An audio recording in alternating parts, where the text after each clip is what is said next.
Rais wa Marekani Donald Trump amesema Marekani iko tayari kuisaidia Venezuela baada ya nchi hiyo kukumbwa na matetemeko mawili makubwa ya ardhi yaliyosababisha vifo na majeruhi wengi, huku juhudi za uokoaji zikiendelea katika maeneo mbalimbali yaliyoharibiwa na maafa hayo. Trump alitoa kauli hiyo kupitia ujumbe aliochapisha kwenye akaunti yake ya Truth Social, akisema kuwa matetemeko hayo mawili yalikuwa makubwa kwa kiwango chake na amesababisha madhara makubwa kwa wananchi wa Venezuela. Katika ujumbe wake, Trump alisema matetemeko mawili makubwa ambayo yamewapata watu wa Venezuela ni makubwa sana kwa kiwango chake na amesababisha idadi ya vifo vya kusikitisha. Marekani iko tayari na ina nia na ina uwezo wa kusaidia. Nimezielekeza taasisi zote za serikali yetu kujiandaa kuchukua hatua za haraka. Tutakuwa pamoja na marafiki wetu wapya wakubwa. Taarifa za awali si nzuri. Kauli hiyo inaonyesha msimamo wa Washington wa kujitokeza mapema kusaidia juhudi za kibinadamu baada ya janga hili kubwa. Kauli hiyo ya Trump imekuja wakati Venezuela ikiwa kwenye kipindi kigumu cha kukabiliana na madhara ya matetemeko hayo yaliyopiga maeneo ya magharibi mwa mji mkuu wa Caracas. Kwa mujibu wa taarifa za awali, tetemeko la kwanza lenye ukubwa wa 7.2 lilitokea takriban kilomita 160 magharibi mwa Caracas chini ya dakika moja baadaye, likafuatiwa na tetemeko la pili lenye ukubwa wa 7.5.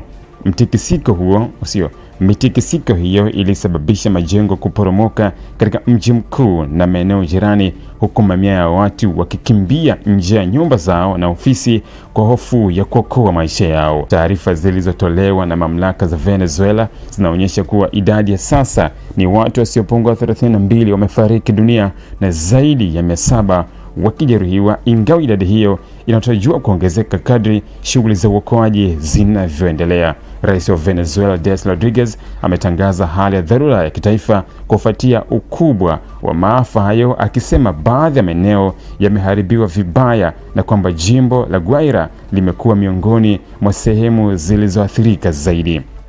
Aidha, uharibifu uliosababishwa na matetemeko hayo umeathiri pia miundombinu muhimu, ikiwemo uwanja wa ndege wa Simon Bolivar uliopo karibu na Caracas, ambao ulilazimika kufungwa kutokana na madhara ya tetemeko hilo. Wakati huo, serikali ya Marekani imesema tayari imeanza kuwasiliana na mamlaka za Venezuela kuhusu namna ya kupeleka msaada wa haraka.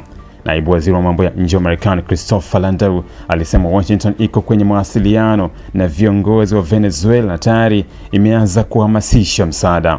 Afisa mwingine wa wizara ya mambo ya nje wa Marekani Jeremy Lewin amesema kikosi kazi maalum tayari kimeandaliwa ili kuratibu utoaji wa msaada muhimu kwa wananchi wa Venezuela.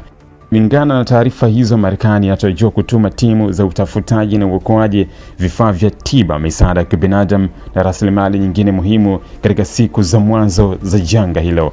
Matetemeko haya pia yameibua hofu kubwa miongoni mwa wataalamu wa jiolojia kuhusu ukubwa wa maafa yanayoweza kutokea. Shirika la jiolojia la Marekani limetahadharisha kuwa kutokana na nguvu ya mitetemeko hiyo na kiwango cha uharibifu wa majengo, idadi ya vifo inaweza kuendelea kuongezeka kwa kasi kadri tathmini kamili ya madhara inavyoendelea kufanyika. Katika maeneo kadhaa ya Caracas, vikosi vya uokoaji vimeonekana vikichimba kwenye vifusi vya majengo yaliyoporomoka, huku familia za waathirika zikisubiri kwa hofu taarifa za manusura au waliopoteza maisha.